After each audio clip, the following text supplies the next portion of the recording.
নমস্কার বন্ধুরা, বাড়িতে ফুলকপি আছে কিন্তু কি রান্না করবে বুঝতে পারছেন না তো। দেখুন খুব সহজেই কিভাবে মুচমুচে ফুলকপির পকোড়া বানানো যায়। চলুন আমি কিভাবে মুচমুচে ফুলকপির পকোড়া বানাই। এখানে আমি একটি ছোট সাইজের ফুলকপি নিয়েছি। ভালো করে ছোট ছোট করে কেটে আমি জলের মধ্যে ভিজিয়ে রেখেছি, যাতে ফুলকপির মধ্যে যে পোকা থাকে বা নোংরা থাকে সেগুলো পরিষ্কার হয়ে বেরিয়ে আসবে। এখানে আমি ছেঁকে তুলে নিয়েছি। এর মধ্যে আমি লবণ ও হলুদ মাখিয়ে নেব।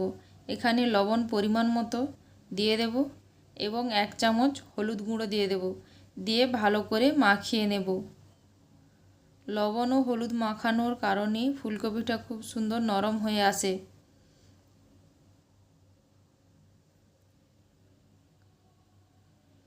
এখানে আমি মাখিয়ে নিয়েছি। 5 মিনিট ঢাকা দিয়ে রেখে দেব। একটি পাত্রের মধ্যে 1 কাপ বেসন নিয়ে নেব।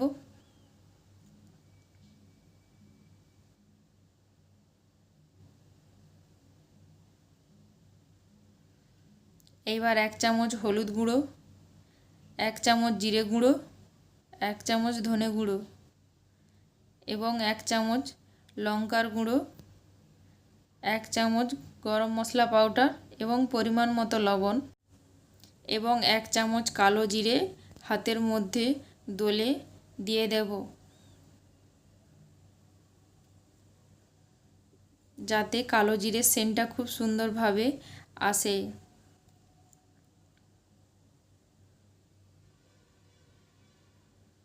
ভালো করে মিক্সড করে নেব।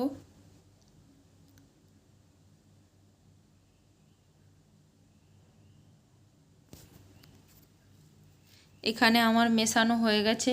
এইবার অল্প অল্প জল দিয়ে ব্যাটারটা বানিয়ে নেব।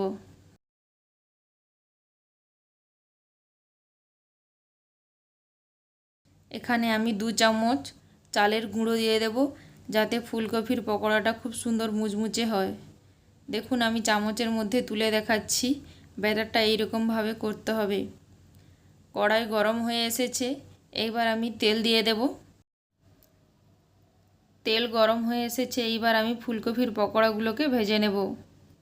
ভাজার সময় মিডিয়াম ফ্লেমে পকোড়াগুলোকে ভেজে নিতে হবে,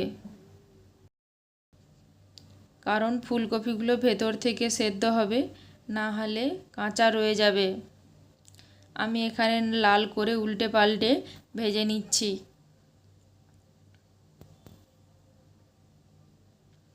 আমার ভাজা হয়ে এসেছে। এইবার আমি একটি ছান্তার সাহায্যে ছেঁকে তুলে নেব।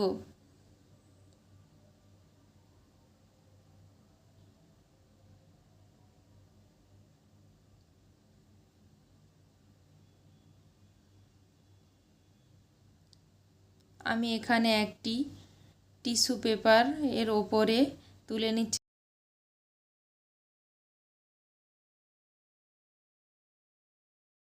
দেখুন আপনাদেরকে আমি ভেঙে দেখাচ্ছি ভেতর থেকে ফুলকপিটা কত সুন্দরভাবে সেদ্ধ হয়েছে। আমি এখানে টমেটো সস, পেঁয়াজ ও শসার সঙ্গে পরিবেশন করছি। কেউ যদি নিরামিষে এটা ভেজে থাকো তাহলে পেঁয়াজ দেওয়ার কোনো প্রয়োজন নেই, শসার সঙ্গে পরিবেশন করবে। খেতে খুব সুন্দর সুস্বাদু লাগবে। আমার রেসিপিটি ভালো লেগে থাকলে প্লিজ আমার চ্যানেলটিকে সাবস্ক্রাইব করে দেবেন এবং পাশে থাকা বেল আইকনটি প্রেস করে দেবেন। আর আমাকে কমেন্ট করে জানাবেন আমার রেসিপিগুলো কেমন লাগলো।